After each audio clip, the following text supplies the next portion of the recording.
Ok, c'est parti. La fiscalité française. On pourrait croire que c'est un sujet simple, mais en réalité c'est assez fascinant. Imaginez, comment un pays comme la France, super connecté au reste du monde, fait pour décider qui paie des impôts et sur quoi?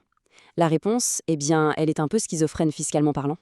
Et cette question, elle se pose pour tout le monde, que ce soit pour une personne qui vit à l'étranger ou pour une boîte qui a des clients partout sur la planète. Comment la France choisit ce qu'elle va taxer? Tout le nœud du problème est là, et la réponse va dépendre d'une chose toute simple. Est-ce qu'on parle d'une personne physique ou d'une entreprise?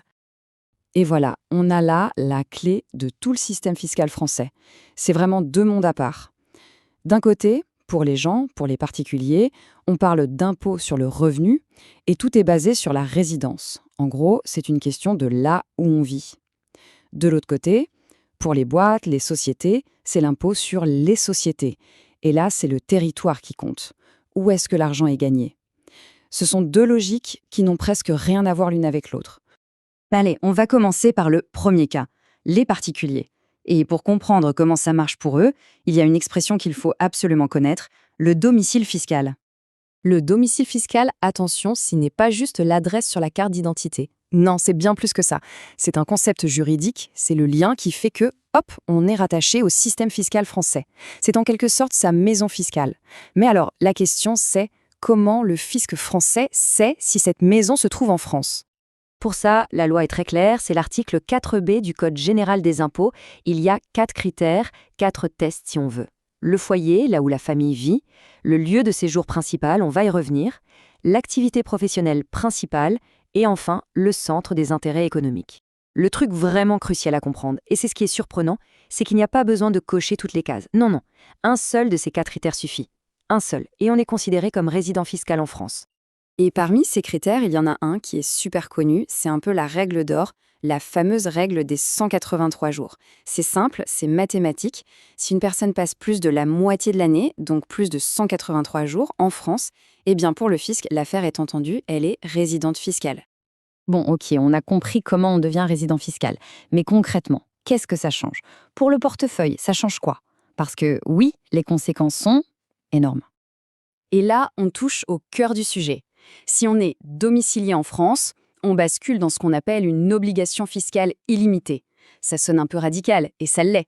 Ça veut dire que la France va regarder tous les revenus, partout dans le monde, le salaire en France bien sûr, mais aussi les loyers d'un appart à Berlin, les intérêts d'un compte en Suisse, les dividendes d'actions américaines, tout, absolument tout est imposable en France. À l'inverse, si on n'est pas domicilié en France, l'obligation est restreinte. Seuls les revenus qui viennent de France sont taxés. Autant dire que ce n'est pas du tout la même histoire. Ok, on a vu le côté des particuliers. Maintenant, on change complètement de décor. On passe aux entreprises. Et là, attention, on oublie tout ce qu'on vient de dire sur la résidence. Pour les sociétés, la France applique un principe totalement différent, celui de la territorialité. Et c'est un principe très strict. Le point essentiel à retenir, c'est que pour une entreprise, on se fiche de savoir où est son siège social ou d'où viennent ses dirigeants. La seule chose qui compte, c'est où est-ce que le business est fait, où est-ce que les bénéfices sont générés. L'impôt sur les sociétés français ne s'applique aux profits qui sont directement issus d'une activité sur le sol français. Point. Alors, qu'est-ce que ça veut dire une activité en France? Eh bien, le fisc a quelques idées assez précises là-dessus. Ça peut être la présence d'un établissement autonome, un truc physique quoi, comme une usine, une boutique, un bureau. Ça peut aussi être le fait d'avoir un représentant sur place, quelqu'un qui a le pouvoir de signer des contrats au nom de la boîte. Ou alors, troisième cas de figure, c'est quand tout un cycle commercial, de l'achat des matières premières à la vente du produit fini, se déroule entièrement en France. Cette idée, elle a un nom officiel dans le jargon international, c'est la notion d'établissement stable.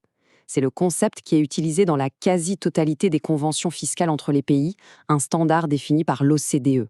En gros, c'est une installation fixe d'affaires, un bureau, un siège, où l'entreprise exerce son activité. Et c'est cet endroit qui déclenche l'imposition. Et c'est là qu'on arrive à la conséquence la plus dingue, et sans doute la plus importante à retenir. Une société de droit français avec son siège à Paris, qui fait des bénéfices via sa succursale en Italie, eh bien, cette société ne paiera pas d'impôt en francs sur ses bénéfices italiens. C'est assez contre-intuitif, non? Bon, l'autre côté de la médaille, c'est que si elle fait des pertes à l'étranger, elle ne peut pas non plus les déduire en France. Ok, donc on a ces deux systèmes qui cohabitent. Mais forcément, dans notre monde globalisé, les situations se compliquent. Un résident français qui reçoit un revenu d'un autre pays. Une entreprise qui est active un peu partout. Le risque, c'est de se faire taxer des deux côtés. Alors comment on évite la double imposition? Parce que c'est ça le vrai casse-tête de la fiscalité internationale. Le pays d'où vient l'argent va vouloir sa part du gâteau, et le pays où réside la personne qui reçoit l'argent va aussi vouloir la sienne. S'il n'y avait pas de règle du jeu, on paierait 2 fois l'impôt sur le même revenu. Ce serait la norme. Heureusement, il y a une solution à ça, les conventions fiscales internationales. Ce sont des sortes de contrats que les pays signent entre eux, deux par deux, pour se mettre d'accord. L'objectif est simple, définir qui a le droit de taxer quoi pour que le contribuable, particulier ou entreprise, ne soit pas pris en étau. Et dans ces conventions, on trouve principalement 2 grandes méthodes pour éviter le problème. La première, c'est l'exonération. C'est la plus simple, on se met d'accord pour qu'un seul des 2 pays taxe le revenu, soit le pays de la source, soit celui de la résidence. C'est tout. La deuxième méthode, c'est l'imputation. Là, c'est un peu plus subtil. On paye bien un impôt à l'étranger, mais la France va ensuite donner un crédit d'impôt, une sorte de réduction du même montant. Au final, le résultat est le même. On ne paye pas 2 fois. Donc, pour faire le bilan, on a vraiment une grande division. Pour les particuliers, le mot-clé, c'est résidence. Et la conséquence, c'est une imposition qui peut être mondiale. Pour les sociétés, le mot-clé, c'est territoire. Et là, l'imposition est purement locale, limitée à la France. Ce sont vraiment 2 philosophies fiscales qui s'opposent. Et tout ça, ça nous amène à une question pour l'avenir.